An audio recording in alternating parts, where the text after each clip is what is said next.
As you probably figured out, I record all my videos in batches. Alright, we're in the workshop now. We're talking about the Fender Mustang Vibrato, as most people call this here. Yes, I know I've covered this on this channel extensively. Again, this is another series of just sort of shorter-ish videos where we talk about the history, how it works, some of my setup tips, without really getting too nitty-gritty into the setup. Sort of like, so like 20 minutes or less, even though I went over 22 for the Floyd Rose. So let's talk about this one. This is what most people refer to as the Fender Mustang Tremolo. But it's really not the correct name for it. I don't know if this one's, this one's branded, so it says Dynamic Fender Vibrato. It's maybe the first time Fender actually used the right term. So I think I'll address the elephant in the room here, that Fender had been calling these tremolo incorrectly for years. And then just suddenly when the Mustang came out, they decided to change the name to Vibrato. So that's what this is. It's the Dynamic Fender Vibrato, or Fender Dynamic Vibrato as some people call it too. Now, this might look like a Fender Mustang, because I know everyone's probably interested what guitar this is out of mine, and they probably haven't seen this one in a while. This is my 73 Fender Music Master, which actually had a orange pickguard on it at one time and was my horror band show guitar for a while. Anyway, let's go talk a little bit for a minute about something not involving the vibrato on these, since these are kind of exclusive to these models. But we'll go. Actually, let's skip that now. Let's jump to the conclusion, or jump to the point. So, the Fender Dynamic Vibrato was introduced on the Fender Mustang in 1964 and a half, which was one of the last guitars Leo designed before leaving Fender and selling the place to CBS in 1965. It was debuted on the Mustang. That's why it's known as the Mustang Vibrato. These get a really bad rap because of mainly due to a certain interview Kurt Cobain did in 1991 where he talks about how nobody can keep a tremolo system in tune except Jimi Hendrix.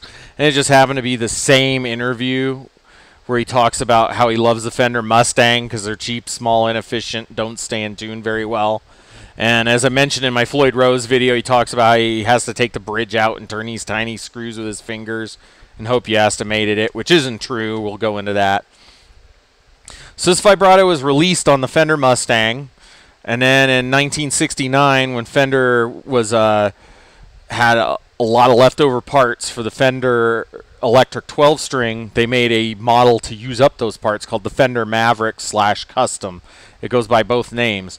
Basically looks like a goofy alembic with a Mustang tremolo and split single coils in it. That's basically what that guitar was. And let's get into the scale length thing on this guitar, because just a little bit of short scale lessons for you guys. These people commonly call these 24-inch scale Fender guitars short scales, including the Jaguar. This one is what we call a 24-inch scale instrument. Now, for those of you that don't know what a scale length is distance from here at the nut all the way to the bridge, which on the Mustang is this little piece with the 6 little pieces the strings go over. And as you can see up here at the nut, we start at 1 inch and we go right here, and it lands exactly in the middle of where the bridge should be at 24 inches. This is a 24-inch scale guitar. Fender's first guitar with the 24-inch scale was the Fender Jaguar, introduced in 1962, which was a premium high-end model. The second guitar to get the neck was, of course, the Student Trio in 1964, maybe 65. Actually, I think the Mustang was first, and then the Duosonic 2 and Music Master 2 came second. This is actually a Music Master 2, by the way. This body and neck are original. It's just the body was so hacked up, I might as well put Mustang parts in it. So, talking about it, so this tremolo was then used on the Custom, and then they never used it again. Fender had a third model called the Bronco that had its own vibrato unit, which I've never gotten to play one or use one, so I have no comment. But the Mustang trem was largely unignored until 1990 when Fender Japan reissued the Mustang. So that was the next one, but it was still a Mustang, so it counts as a Mustang. So there's only 3 models with this vibrato, which was the Mustang, the Fabric Custom, and of course the Fender jag-stang. The Fender jag-stang got this, and it's been sort of a source, as I mentioned about Kurt Cobain, a source of consternation for many an owner of these kinds of guitars because of a mixture of hearsay about what Kurt Cobain thought of the vibrato, and you know, him having all these with tunematic units on them and everything, and we'll go over why that's a bad idea in a little bit here. Anyway, let's talk about how this vibrato functions. First and foremost, the Fender Mustang vibrato is not a locking vibrato. You just have a basic nut. You even notice here I don't even have a string guide because these are Stagger, Kluson, Revolution machine heads on this guitar. Down here, the way the vibrato works is, this is your bridge right here, this section. That's why we call it the Mustang bridge. A lot of people put these on their, you know, Jaguars and Jazzmasters because they can be a little less persnickety than those. Honestly, I'm not a fan of putting those on those guitars for whatever reason. And then you have the tailpiece here, which is under all this, and it's held in by these 5 screws. There's a little route in there that looks kind of like a traffic cone or Mount Fuji or something, kind of like the Atari logo, I guess, without the center stripe, routed out in the bottom. And what it is these little holes here have 2 little legs that go through this metal plate here. And then those 2 metal legs have 2 or 3 notches on them that attach to a spring. And under here, 2 little hooks that those springs hook onto under here. And the intent of this design was an inexpensive, quick, easy to make vibrato unit, I guess, that had some adjustability, but it's a very unusual concept by which this vibrato works. Now, most of the time when you have a tremolo unit, the way you adjust counteract the spring tension, because this is a floating unit, you can pull it up, you can push it down. And this one's a little janky because it's a Frankenstein unit. You can pull it up and you can push it down. The thing about this unit is it doesn't use spring tension to adjust the actual counter of the strings, actually. How it adjusts is it uses the actual string tension itself by making the tension tighter behind the bridge, almost using the same concept as used on a Steinberger Trans-Trem or the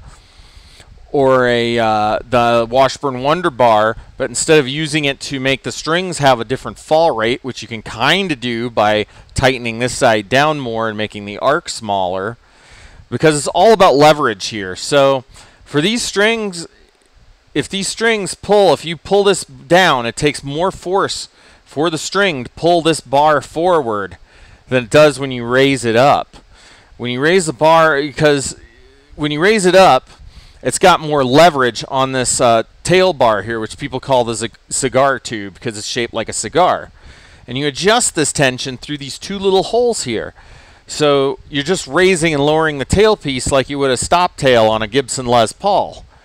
But instead of using spring tension, it's using the actual arc of the tremolo to actually and leverage to actually adjust both how much tremolo travel you have and how hard it is for the strings to pull it forward. Of course, heavier strings, you'll need the bar further down to actually have enough of a hard enough of a pull. So then your 11s, 12s, 13s, 14s don't start pulling it all the way forward like this, and then you barely have any bar travel. Now this is set up the way Fender intended, and I actually got to stay in tune this way. And it sits in the center like this. You'll see on my jag-stang I set it back like this, and on a lot of guitars on YouTube they have it set forward like this. Because most guys, they just use this for a light warble, but it actually has quite a bit of range. I mean, that's pretty floppy there, as you can see. And you can also get quite a pull-up out of it. I mean, up to about 1/5 on some strings. Pretty crazy how much bar pull and push down you can get on a Mustang trem. This is kind of also my test mule for ideas when I experiment with it. And just like the Jaguar Jazzmaster bridge, you'll see when I push this bar down, the bridge moves with the strings. This is both to be gentle on the strings and whatnot. On these, since the saddles are non-adjustable, the bridge saddles have to be pre-compensated to the fretboard radius. This being a vintage Fender student guitar, it's got the regular 7.16-inch fretboard radius. So all these saddles are set up for 7.16. You never have to worry about that. You just have to adjust these two on the sides like a tune-o-matic. It also moves with the strings to keep it in tune. That's why I don't have tune-o-matics on any of my Mustang tremolos.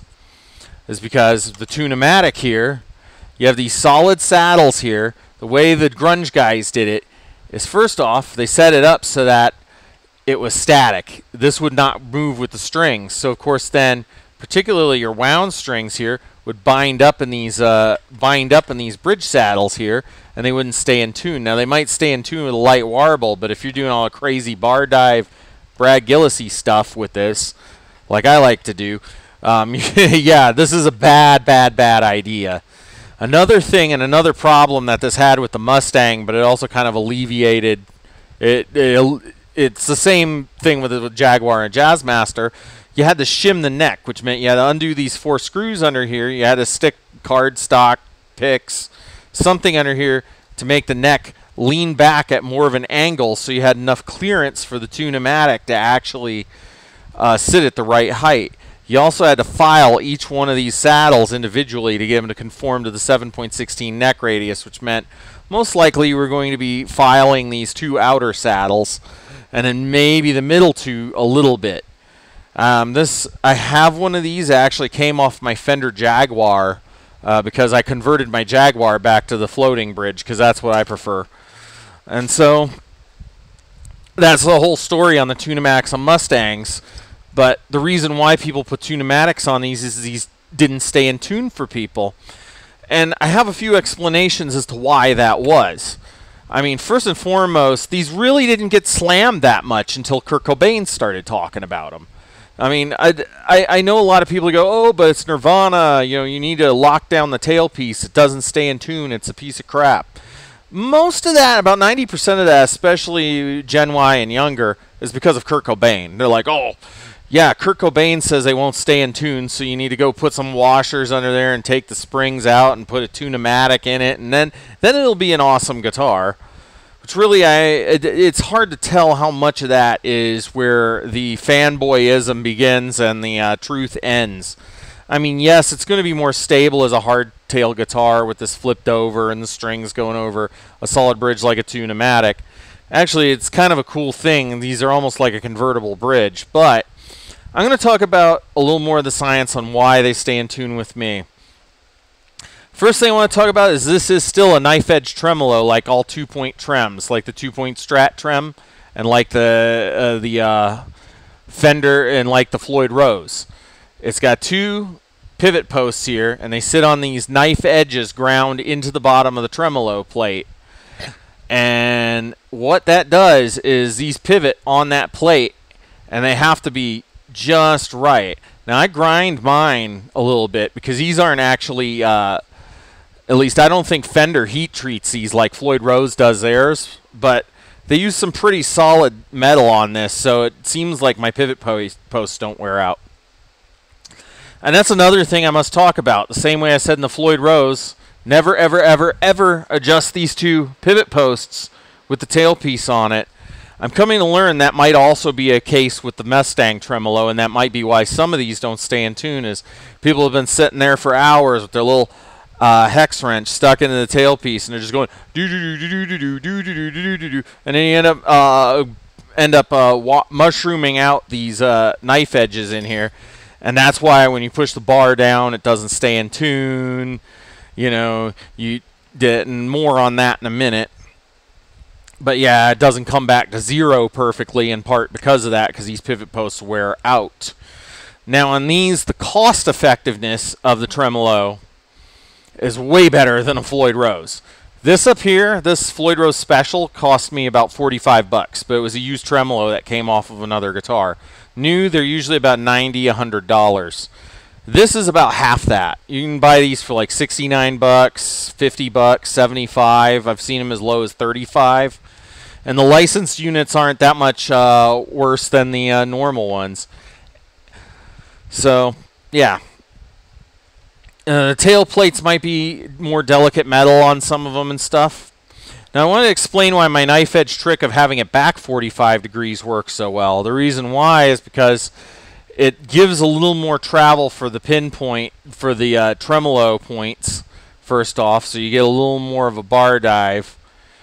And I've noticed something, there's a certain bit of equilibrium here too, where you adjust this tail bar and it doesn't really adjust the fall rate that much. So if you're expecting to raise this up a whole bunch so you have too much leverage on this side, not enough here, it's not going to really work. Now I did find on some of these I could get the low E and A strings to stay in tune with each other by screwing the bass side down just a little bit more. I even tried a few experiments with Nikki recently with that, and actually I got the whole transposing of the low E and A string to work. Same thing, you can do kind of the cricket thing. Actually, some fun trivia. There's a few interviews out there of Brad Gillis from Night Ranger talking about Fender Mustangs, which is really weird. He mentioned using the tremolo. He mentioned either wanting or saying he'd be satisfied with one, but it wasn't his top choice or something like that, or that he actually had one. Which now makes me curious to see what Brad would have done with the dynamic, because that's what was one of my inspirations for a lot of the stuff I did with the Fender Dynamic Tremolo. So yeah, you can do the cricket thing with a little bit, and just like the Floyd Rose, you want to make sure everything's tight, and that's one of the problems with this bar, and that's where we get into the vintage and modern differences. The vintage Mustang tremolos you can identify a little bit differently. This is an import trem. First off, the grub screw here is a flathead and not an Allen key, and it's got a rubber tip on it that holds the bar in there, so the bar is nice and stiff and it doesn't come loose over time.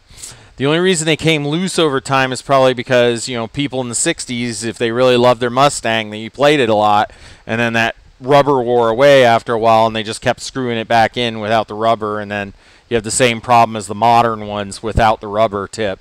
There used to be grub screws you could get that had the rubber tip, but my trick is I just take a piece of rubber tire plug and actually stick it in there, and then I use my Allen key to lock it in place, and then you get that same kind of cricket warble thing with it. So that's one way to tighten up the bridge. Another thing, another way to tell the originals from the others, the tail bar is slightly forward. You have a little bit more bar travel, and the legs in here are a little bit shorter on the original Mustangs, whereas on the reissues and the jag-stangs, they're a little bit longer. The ones on my jag-stang are now sawed off, although it's a replacement unit because I used the old one up. Still have the original plate, though. And then as we look through here, another way to tell the import vibratos from the vintage ones. Vintage ones have a little mushroom top thing here with a hole in the middle, or a little rivet that's put in there. These import bridges don't have that. They just have the little gap around the thing. I think this is more of like a press fit with some kind of either welding or friction fit or something on there. It's a bit of a different setup than the old Fenders, which had the actual, you know, grommet rivet style there. Some of the newer Mustangs, like the Esquire vintage modified ones, came with adjustable saddles, and as you can see here, the string spacing on those is a little bit wider. This is one of those VM bridges, and you can see the string spacing is a little wider, so the saddles aren't as solid in place. But it seems to work just fine as is. Those had adjustable saddles. They'd use the same bridge as the VM Jaguar, Jazzmaster, and Bass 6. And then another difference is there were thicker springs in the VM models. There's also a version of this bridge, a newer version called the, I think it was the American Pro or American Player Mustangs, the newer ones.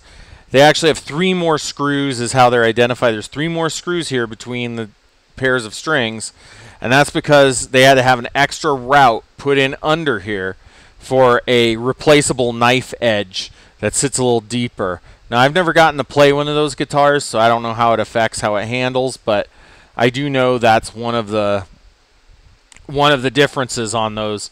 The other difference is it has a more Steinberger-like nylon tensioner in here for the vibrato bar, so it never comes loose. It's one of the improvements on it. But yeah, that's pretty much the whole trem system. Now we're going to talk about service points. So of course, as I mentioned, this is where your whammy bar screws in right here, and it uses the same Allen key as these two here, which are your adjusters for the tailpiece height, which adjusts how much leverage the strings have over this tail bar. Like I said, it's not spring tension on the Mustang that makes the tension adjust for how high up your vibrato sits to get it sit in the right spot. It's actually the leverage, the lever effect being pulled on the tailpiece based upon how high up or down it is by widening the tremolo arc on the springs. Another adjustment point, and this goes back to what Kurt Cobain was talking about. Kurt Cobain said, "Oh, I have to remove all the springs and adjust them with my tiny fingers." No disrespect to Kurt. Back in 1991, I didn't know what the heck a hex wrench was, and most people didn't. These were actually pretty new in stores in 1991. Most people who played guitar thought these were like a specialized tool just for guitars up to that point, though they were used for a lot of things. So these little hex wrenches, this one's a bit too big. This is the wrong size. But the way you adjust the bridge is you just stick this little hex wrench in there and you just turn it and adjust the height on the bridge to match your action. And there's no need to adjust all this with the stock bridge. And you even set decked. Mine's decked. And it goes over. So now I want to talk to you about one more thing, and this is one of the things I think everybody misses when we talk about the Fender Mustang and everybody neglects. And in this case, the Music Master. Things people neglect about these guitars more than anything else is neatness of wrapping your wraps around the tuning cap stands, for one, and friction at the nut. Now, the nut, you want your slots cut. I cut mine a little bit wider. The reason why I do this is so then my strings actually, slide through here easily. Different guys had different methods of taking care of the nut problem over the years. Me, it's slightly wider than normal gaps, so the strings just slide smoothly through. A lot of times with the lower strings, I just take a cut-off chunk of the end. You have to cut these off with these split shaft tuners for up. I just went ahead and slide the string through there like a piece of sandpaper and pull it to the sides, and it gets it good enough that it just slides right through. Another thing about it is how neatly you wrap your string around the cap stands. And yeah, it really helps because you don't end up with your string when you push the bar down. It doesn't, when it loosens, like you can see that low E almost loosens all the way. If you have it wrapped around the cap stands a little more, it might hang up on another section of string that's all mummified wrapped around there. So you only use a reasonable amount of string and you want to make them neatly done. Also, if you have these Fender split shaft style tuners, which are my favorite, especially these Kluson Revolution ones that are also sealed gear, I swear to dear God, Kluson, you need to keep making these. These are my favorite tuners. These split shafts, you just cut 4 strings up or different depths. I have other videos showing how I do that. And then what you do is you stick the string in the hole, bend it over at a right angle, and it locks it in place really good. Then you just wrap it around 1 to 5 times, depending how thick the string is. One last piece I've been experimenting with a little bit, and this goes back to my Loverboy stuff, about like the Paul Dean guitars and all that, is the fact that there's no string trees on here.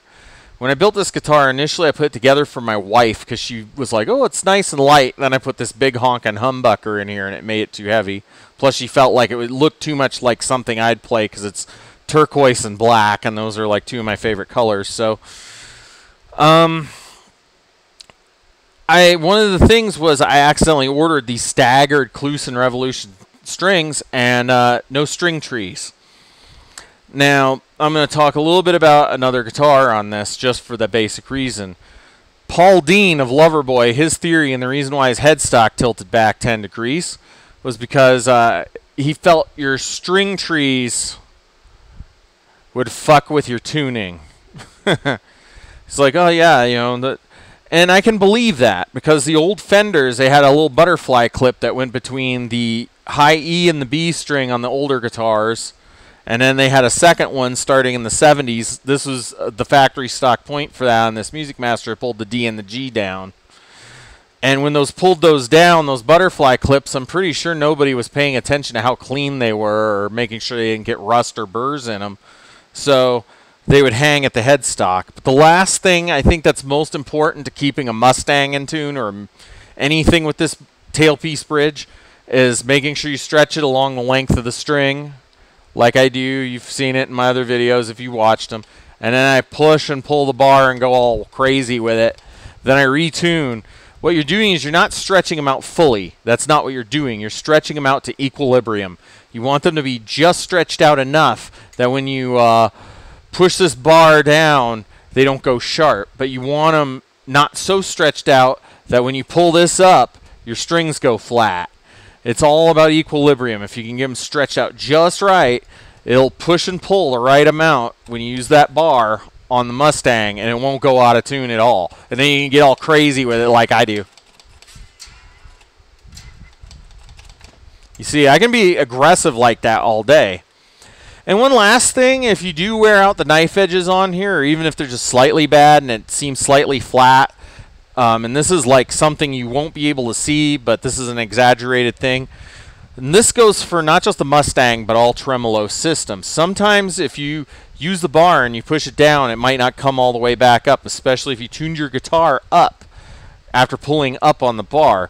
So when you tune your Mustang type trem, or any trem really that's non-locking, you want to push, or has bad pivot points, you want to push it down, then tune your guitar.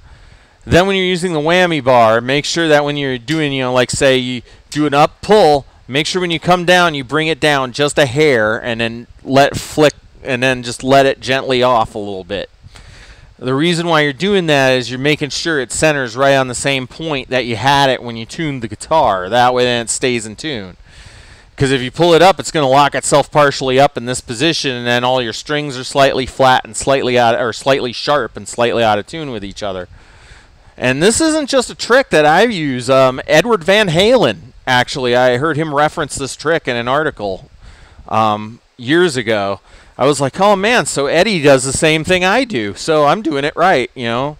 He's like a world-class guitarist, and he did that slight push down. Jeff Beck did it too.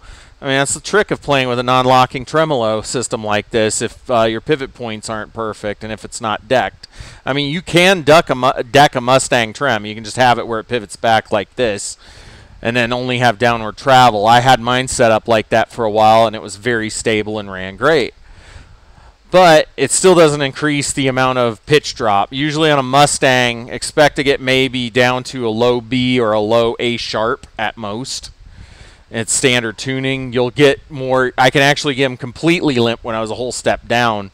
For a while, when I was playing Lithium, we were tuned a whole step down, and you know, I'd be like playing Babylon, I go, and my strings would go almost completely limp on the E and A, to the point my palm muting was holding the strings down. But at standard tuning, you're only going to maybe get maybe like an A sharp at best out of a Fender Mustang trem. Which will be the last playing tip I can kind of give you about the Mustang tremolo. When you're doing a bar dive on it, and go listen to like the first two Van Halen records for hints on this. It's kind of called a ghost. I call it a ghost dive bomb, and the reason why is because when you hit that and then you push that bar down, you're not going all the way down. You're using the reverb effects that you have, and kind of the timing of the music by timing your decrease in pitch to make it seem like you went all the way down, but you actually didn't. And that's one of the tricks. So it's like, and then you pop back up and you do your thing. So hopefully that kind of rectifies some things on the Mustang tremolo. I know these are kind of ad hoc, unscripted videos, but I think this would be good education for people a little more on why I do what I do with these, even though I don't post a lot of videos of me playing guitar much anymore due to time and whatnot. And plus I need to get back to doing some more stuff. I just got another package from eBay for one of my guitar builds I'm doing for somebody else. So I have to go over parts. So anyway, this is creepingnet signing out, and I'll see you in the next video.